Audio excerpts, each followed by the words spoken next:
Many of you may already know that Keir Starmer, the current Prime Minister of the United Kingdom, is enjoying a holiday with his family in Madeira. This marks his first vacation since taking on the role of Prime Minister.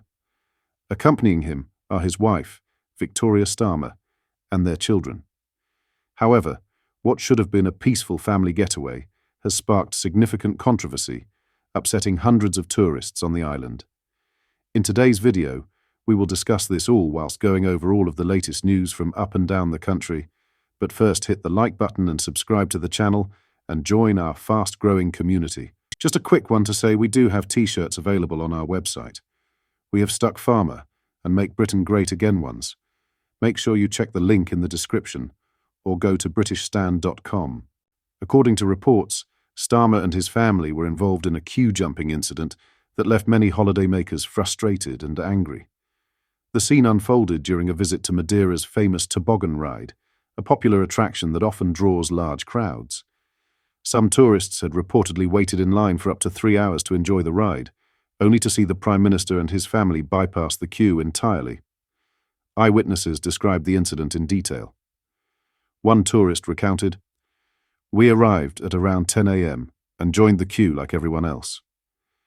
Despite having pre-booked our rides, we patiently waited our turn alongside others, including many British visitors who had come off cruise ships. The atmosphere was calm and orderly. People were polite, as Brits are known to be when queuing. However, things changed dramatically just after 1 p.m, when we noticed a convoy arriving. Keir Starmer stepped out of a car, flanked by his security team, and headed straight for the front of the line. His 2 children were escorted to the ride without any waiting, while the rest of us stood there in disbelief. The mood soured quickly. People who had been queuing for hours began shouting, "Get to the back of the queue!" There were even boos from the crowd. It felt incredibly unfair, and many of us couldn't help but feel let down. This sentiment was echoed by others in the queue, who expressed disappointment at the Prime Minister's actions. "I understand he's in a unique position and has security concerns," the tourist added, "but it was still a tough pill to swallow. Brits pride themselves on fair play and being good at queuing. It's part of our culture. To see someone in such a privileged position ignore that was disheartening." The incident quickly gained traction online, with many questioning whether this behavior was appropriate for someone in his position.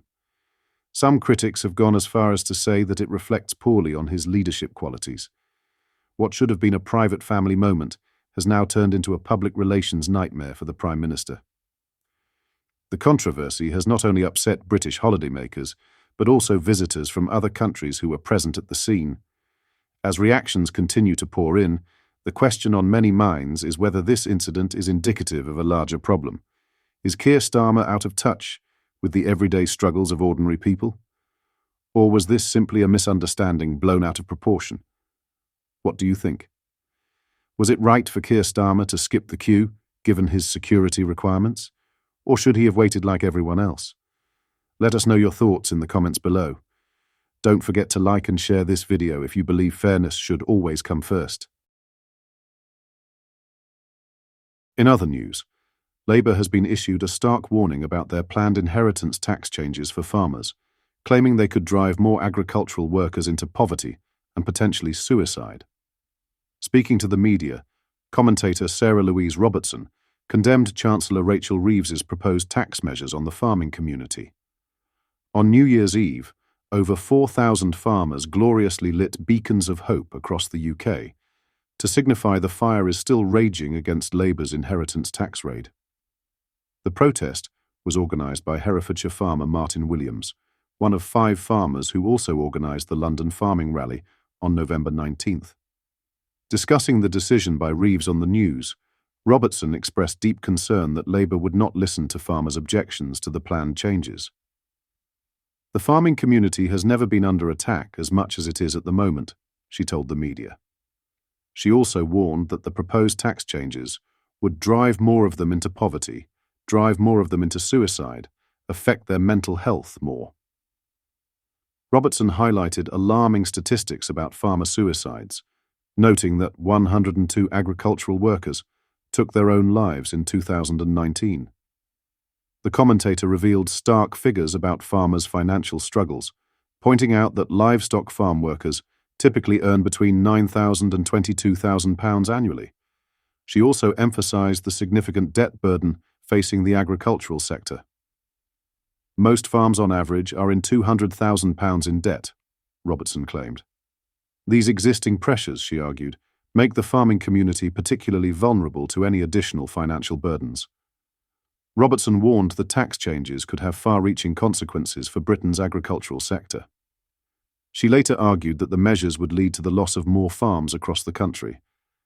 This is then going to impact on our country in terms of agricultural sustainability, our food production, everything, she told the media.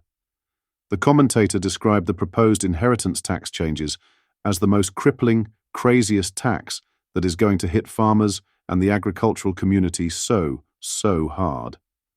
Robertson went on to emphasize that the proposed tax changes would yield relatively modest returns for the government.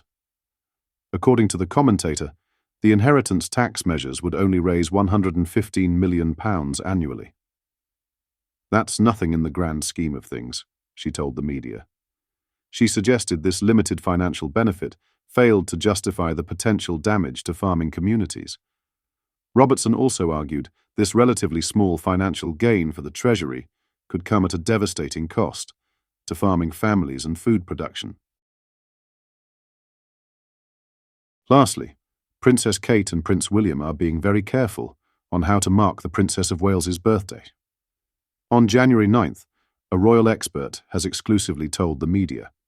After an incredibly tough 2024 for the royal family, Princess Kate is set to begin the new year by celebrating her 43rd birthday with her family. It is unclear how the Prince and Princess of Wales, both currently 42, will celebrate the occasion, with no official plans or statements being released. Richard Fitzwilliams suggested that the royal couple will plan step by step as they enter the new year. He told the media, "If you look at Kensington Palace and the way they handled this, they've been very careful.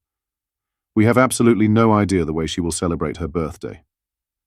There have been meetings we know she's participated in, but they've been very, very careful, firstly not to give too much notice of this, and secondly not to commit themselves to anything. We know that the Waleses were due to go to Italy. Anything like that must be planned months in advance, and you can't when she still has a long way to go. What are your thoughts on what we discussed in today's video? Let me know down in the comment section below. If you've not yet already, make sure you do drop a like on this video and subscribe to the channel for more British content. Thank you. Take care. Goodbye.